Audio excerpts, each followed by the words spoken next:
কলকাতায় ভিআইপি জায়গা ওয়াকফের রাজ্য সরকারের আজকে আমলা বলেন, নেতা লিডার বলেন, তারা সব দখল করে বসে আছে।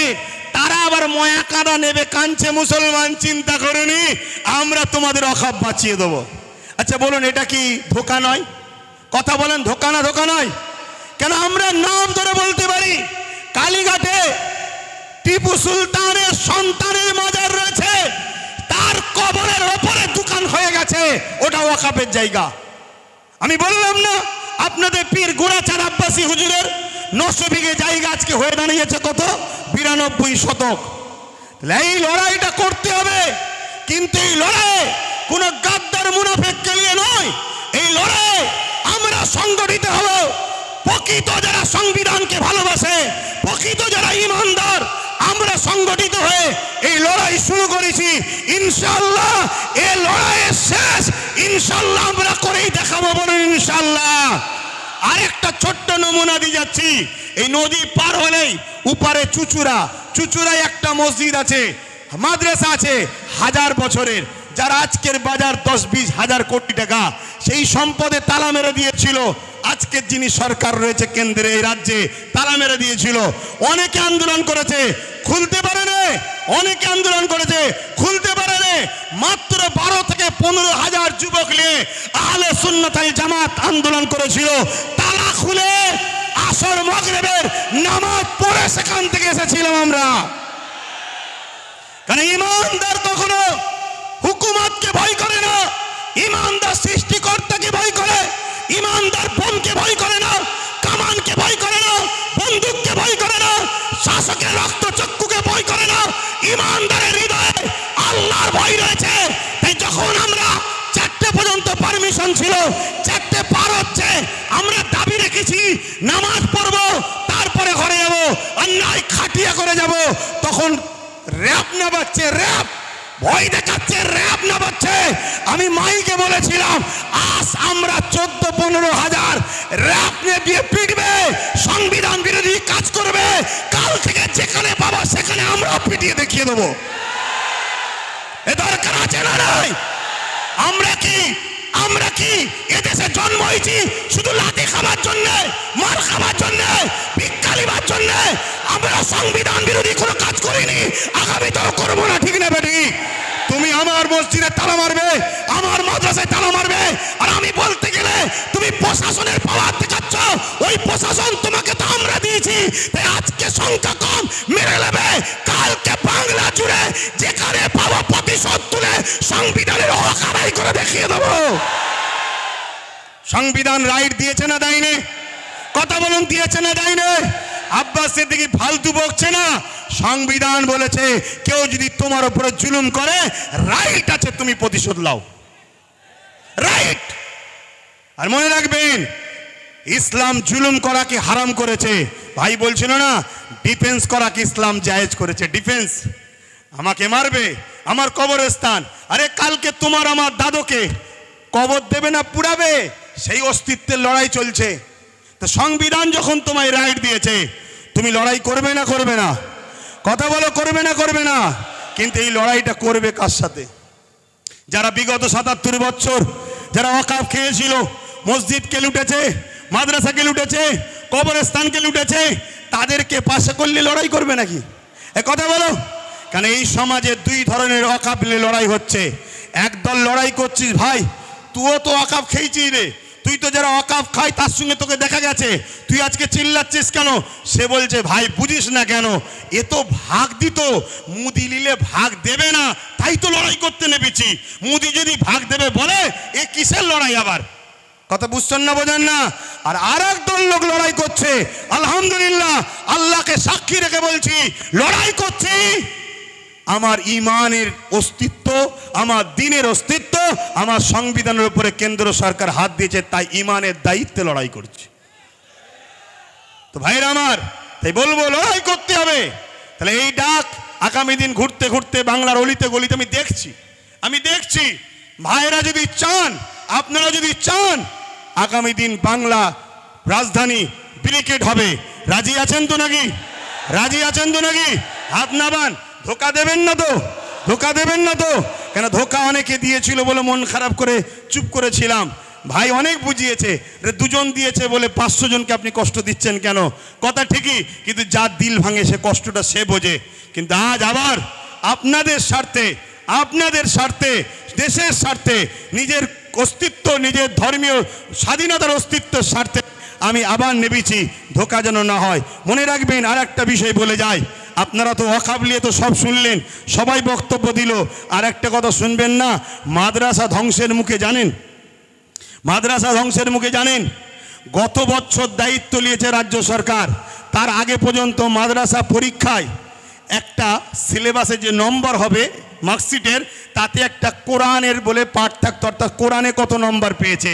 এই বছর থেকে সেটাকে পাওয়া যাচ্ছে, মার্কশিট ছেড়েছে, তার মধ্যে কোরআন কথাটাকেই তুলে দিয়েছে।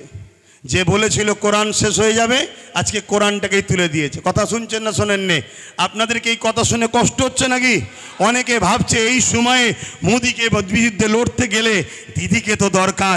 আরে শুনুন শুনুন, ডাকাত ধরতে গেলে চোর সাথে লিয়া দরকার নেই। ডাকাত চোর দুটো একই ক্যাটাগরির রাস্তার লোক। এই ভুল বলছি নাকি? অতএব যদি তুমি মনে করো ইমানদার, তাহলে আমার কথা অ্যাকসেপ্ট হবে, আর যদি মনে হয় না, আমার কথা অ্যাকসেপ্ট নাও হতে পারে। আমি আবার বলে দিচ্ছি, পৃথিবীর কোনো তাকত, পাওয়ার, শক্তির ওপরে মুখাপেক্ষী আব্বাস সিদ্দিকী নয়। আব্বাস সিদ্দিকী মহান সৃষ্টিকর্তার উপরে নির্ভর করে চলে। তাই হক কথা বলছি, আমার মাদ্রাসার সিলেবাসে মার্কশিটে কোরআনের যে জায়গা ছিল সেই পাঠটাকেই তুলে দেওয়া হয়েছে এই রাজ্যে। তোমরা জানো 10,000 শিক্ষা প্রতিষ্ঠানের নামে আজকে 300 কম বেশি 350-এর উপরে 400-এর উপরে শিক্ষা প্রতিষ্ঠান কোনো ধ্বংসের মুখে, সেটাই তো তোমরা খবর রাখো না। তাহলে মাদ্রাসা শিক্ষা বাঁচাবার জন্যে এ দায়িত্ব আমাদেরকে নিতে হবে না? হবে না? নিতে হবে না? হবে না? তারপরও এই মঞ্চ থেকে বলছি, গত 24-এ 39টা এমপি রাজ্য সরকারকে বাংলার মানুষ দিয়েছে না দেয়নি? আওয়াজ দিয়ে বলুন, দিয়েছে না দেয়নি? তারপরও বলছি, 39টা এমপিকে বাংলা সরকারকে রাজ্যের মানুষ দিয়েছে। 39টা এমপি এই ওয়াকফ বিলের বিরুদ্ধে যেদিন মিটিং হবে, সেদিন ওর ভেতর থেকে অকবাল নিয়ে পালালে হবে না, ফুল বুক চিতিয়ে লড়াইয়ের নমুনা আমরা দেখতে চাইছি। ঠিক না বেটি? একটা সুযোগ আবার দিচ্ছি, ওই দিন যদি লড়াই ঠিকভাবে হয় তাহলে জানবো একটু হয়তো শুভ বুদ্ধি হচ্ছে, তাহলে নতুন করে পরে ভাবা যেতে পারে, তাও ক্লিয়ার নয়। ঠিক না বেটি গো? কিন্তু আমরা দেখতে চাই। আওয়াজ দিয়ে বলুন, দেখার দরকার আছে না নয়? দেখার দরকার আছেন না নয়?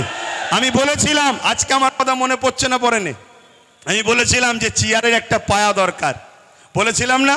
আজকে বলুন তো, পুরো দেশ জুড়ে যদি আমাদের গোটা কুড়ি থাকতো, গোটা কুড়ি যদি থাকতো, সেটা আমার কথা বলছি না, হ্যাঁ 29টা এমপি আমরা বাংলা থেকে দিয়েছি না দিইনি? এ কথা বলেন, আপনারা দিয়েছেন না দেননি? তাহলে আজকে দেখার দিন এসেছে সে কি করে। কারণ আইন তো হচ্ছে সেখানে, সেখানে আপনি যদি বিরোধী হন তাহলে সেখানে লড়াই করছেন না, রাজপথে নেমে মুসলমানকে বোকা বানাচ্ছেন কেন? কি গো, বলা ভুল হচ্ছে নাকি? আওয়াজ দিয়ে বলো, বলা ভুল হচ্ছে? আরো জোরে শুনতে চাই, বলা ভুল হচ্ছে? তাহলে সেই জায়গায় তো দেখানো দরকার। মনে রাখবেন, আমি বলেছিলাম, আজকে আফসোস হচ্ছে না হয়নি?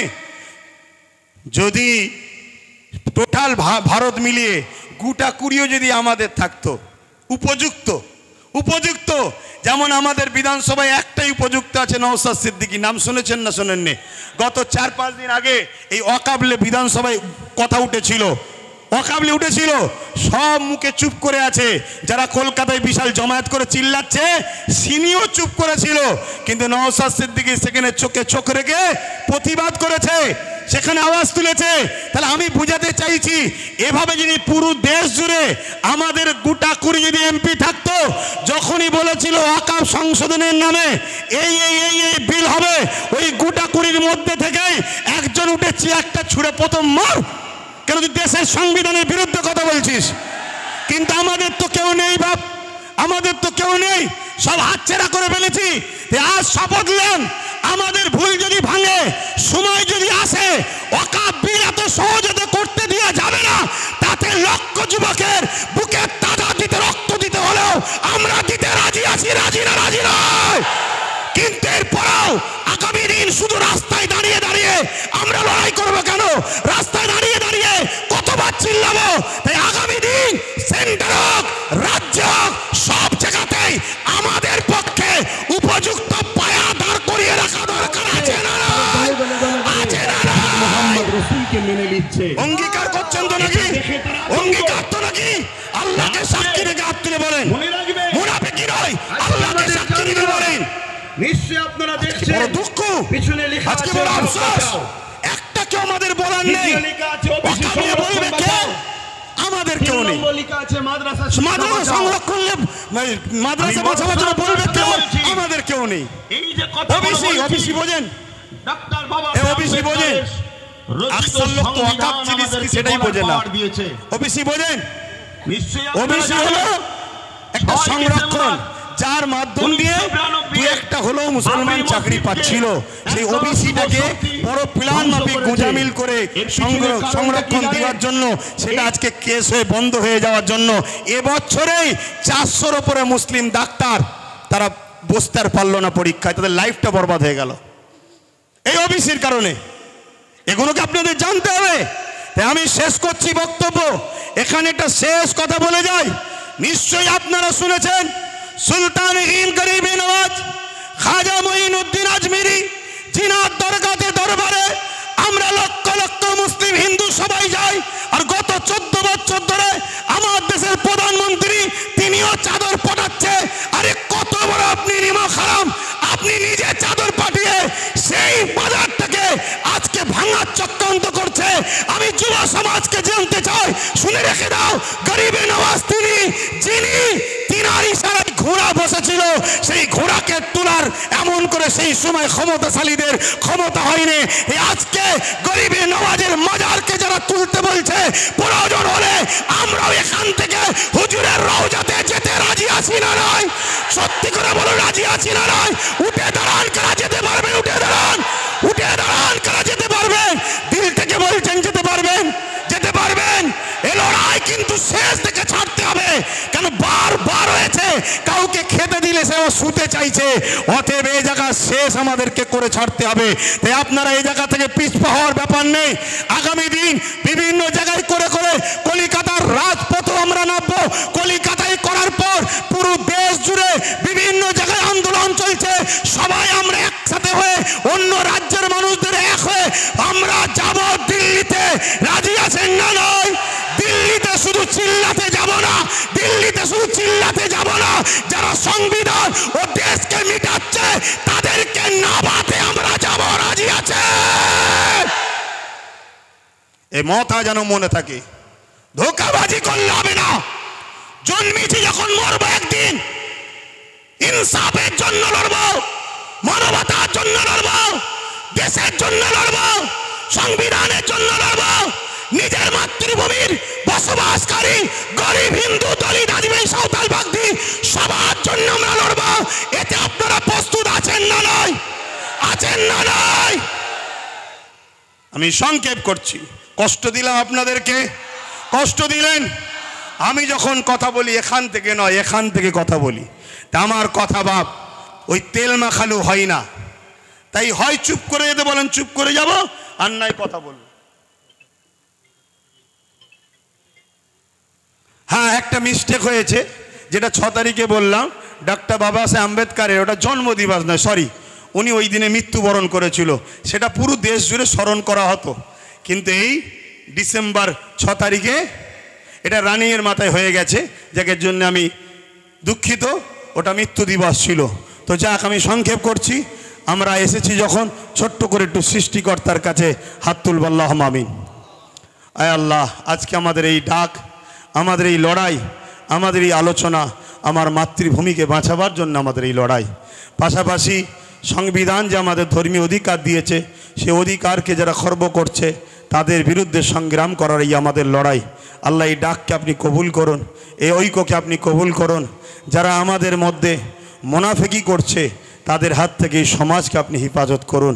আমাদেরকে সংগঠিত হবার তৌফিক দিন। আলেম ওলামা, পীর মাশায়েখ এবং পাশাপাশি হিন্দু সমাজ, দলিত সমাজ, আদিবাসী সমাজ, তারাও তো মানুষ, সবার সৃষ্টি মালিক তো আপনি। সবার মধ্যে মানববন্ধন দিন, সবাইকে খুশিতে হাসিতে রাখুন, সবাইকে ফলে ফুলে ভরিয়ে রাখুন, সবাইকে মহান মাতৃভূমিতে হাসি খুশিতে রাখুন। আজকে যারা বাড়তে চাইছে আমাদের মধ্যে, দেশকে দুর্বল করতে চাই যারা আমাদের মধ্যে, সে সেন্টার হোক রাজ্য হোক, উভয়ের হাত থেকে দেশ ও রাজ্যকে আপনি হেফাজত করুন।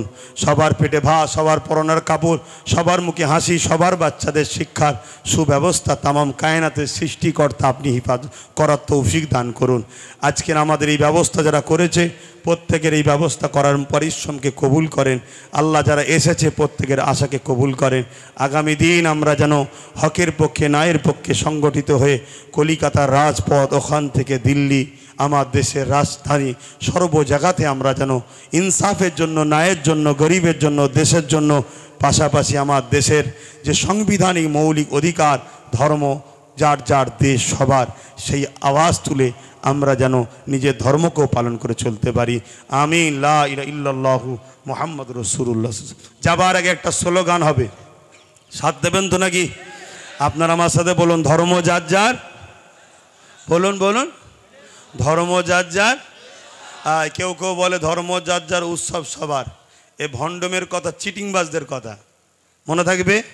এটা চাইছে উভয়কে মুখোমুখি করব, থার্ড পার্টি একজন যে ঢিল ঝুলবে, উভয় মারপিট করে দেশকে শেষ করব। ধর্ম যার, উৎসব তার, সে তার পরিবার বউ বাচ্চাদের নিয়ে উৎসব করবে, ঠিক না বেঠিক গো? ধর্ম যার যার, দেশ সবার। বলুন ধর্ম যার যার। আরো জোরে বলুন, ধর্ম যার যার, ধর্ম যার যার। নারে তাকবীর, নারে তাকবীর। ভারতবর্ষ, ভারতবর্ষ, ভারতবর্ষের সংবিধান ডক্টর বাবা সাহেব আম্বেদকর। নারে তাকবীর। এবারে একটু হাত তুলে বলতে হবে, আমি বলবো লব্বাইক, আপনারা বলবেন ইয়া রাসূলুল্লাহ। নবী ছাড়া তো আমরা মরা নাকি? লব্বাইক, লব্বাইক, লব্বাইক, লব্বাইক, লব্বাইক। নারে দিবার, আরো নারে দিবার। যে কোনো জায়গায় মুসিবতে পড়বেন, এই স্লোগানটা রাখবেন, সব বালা কেটে যাবে। মনে থাকবে। আমার আলোচনা শুনে কেউ কষ্ট পেলেন? আমি এখান থেকে বলেছি, এখান থেকে নয়। আমার এখানে যা আছে এখানেও তাই আছে। কিছু মানুষের এখানে আলাদা, এখানে আলাদা। সেই মানুষ থেকে দূরে থাকবেন। আমার ভালোবাসার মানুষ যদি হন, একটু মাথায় রাখবেন। হাজারো লোক ডাকবে, আগে দেখুন ডাকছেটা কে, তার বিগত দিন কার সঙ্গে উঠা বসা, কি করেছে তারা দেখুন। কথা শেষ। আপনারা আমাকে সালাম দেন। ওয়ালাইকুম আসসালাম রহমতুল্লাহ বরকত। আমি সালাম দেবো, যাবেন। এসব বাড়ি আমার প্রতিবেশী ভাই, আমার হিন্দু সমাজের ভাইদের বাড়ি, তাই তো নাকি? কোনো রকম আপনাদের ব্যবহারে ইনারা যদি কষ্ট পায়, কোনো ক্ষতি যদি হয় যাতায়াতে, তাহলে কিন্তু এটা ধর্মের ক্ষতি আপনি করলেন। ধর্ম একে বলে প্রতিবেশীকে ভালোবাসা। প্রতিবেশী যদি অন্য ধর্মের হয়, তারপরেও তাকে ভালোবাসা।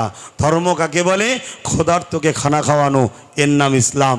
তাই কেউ যদি বলে ধর্ম বাঁচাতে তরোয়াল লাগবে, আমি আপনাদের বলবো, ধর্ম বাঁচাতে গেলে হুজুর পাক সাল্লাল্লাহু আলাইহি সাল্লামের সুন্নত জীবনীকে পড়ুন, হৃদয়ে হুজুরকে রাখুন, হুজুরের সুন্নত অনুযায়ী চলুন। আজকে যেমন আমেরিকা দলে দলে ইসলামে আসছে, ব্রিটেন আসছে, জাপান আসছে, সিরিয়া আসছে, একটা সমীক্ষা তৈরি করেছে আমার ভারত। ওই সমীক্ষাতে এদের মাথা ঘুরে গেছে। আমি ইশারা শুধু দিয়ে যাচ্ছি, 50 লক্ষের ওপরে নতুন করে এসেছে ইসলামে। শুনছেন তো নাকি? সরকার তো তুই, তাহলে কে জোর করে তরোয়াল দিয়ে বোম দিয়ে আনলো নাকি, না বন্দুক ধরে? এসব পেট গরমের কথা আমাদেরকে শোনায়। আমি কথা শেষ করছি। আসসালামু আলাইকুম ওয়া রাহমাতুল্লাহি ওয়া বারাকাতুহু। আপনারা আস্তে আস্তে যাবেন, কেউ মুসাফার জন্য দাঁড়াবেন না। আস্তে আস্তে যান, আস্তে আস্তে যান। যারা দায়িত্বে আছেন, সভাপতিত্ব করছেন, প্রোগ্রাম